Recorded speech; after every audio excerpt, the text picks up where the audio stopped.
Tourism Indaba 2012 opened in the coastal city of Durban, South Africa, with a spectacular display of proudly South African entertainment. It's the continent's largest travel and tourism exhibition and trade show. For anybody serious about the growth of their business, Indaba is perhaps the best opportunity they will have to grow their business. South African Tourism Minister Martinus van Schalkwyk was upbeat about the African countries that make the annual trek to Indaba every year. Jambo, hakuna matata, karibu Kenya, Kenya was no exception. We spoke with the Assistant Ministry of Tourism, Cecily Mbarire, who told us about why Indaba is a necessity for the growth of her country's industry.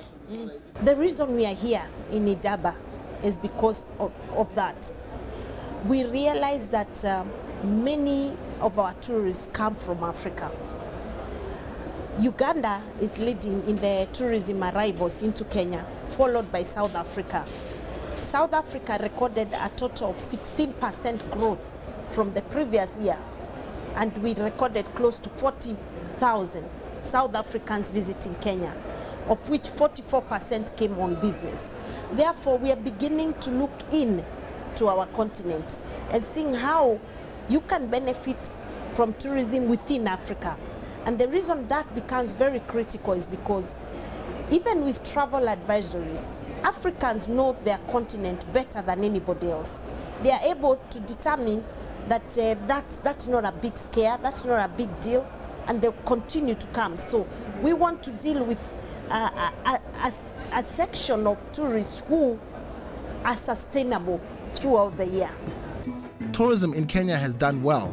It is the second highest earner of foreign currency after agriculture.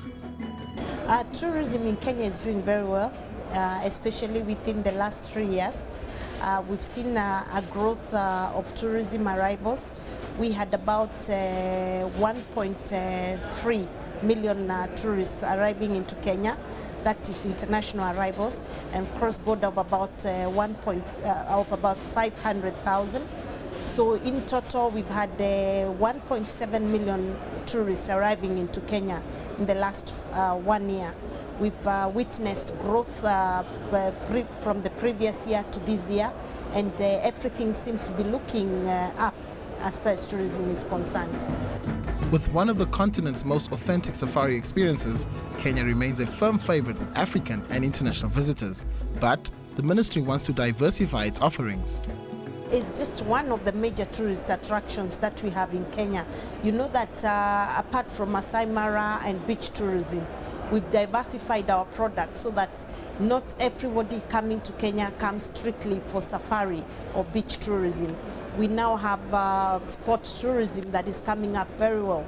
We have eco-tourism, agri-tourism, cultural tourism, and so that Masai Mara is just one of them, but obviously, in my view, it's the best in Africa. In recent times, the Kenyan tourism industry has been rocked by terrorism threats from its unstable neighbor, Somalia.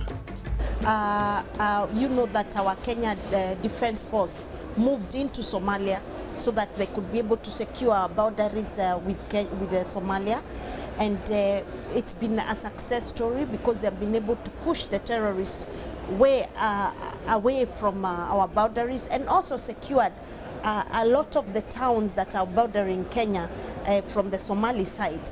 And as a result, the UN Security Council took up the matter, and for the first time, the matter was discussed at the Security Council. And we now have the African mission, AMISOM, that has now come in, and the Kenyan Defense Forces is now part of AMISOM, and a lot of work is going on.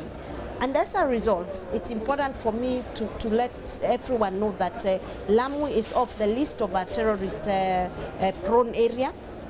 It has been removed from the list, and within the country, there's a lot of aggressive surveillance of all the tourism hotspots. Tourism Indaba remains an important platform for African countries such as Kenya to effectively sell their country's appeal to the multi-billion-dollar industry. Lionel Skink at Tourism Indaba, Durban, South Africa.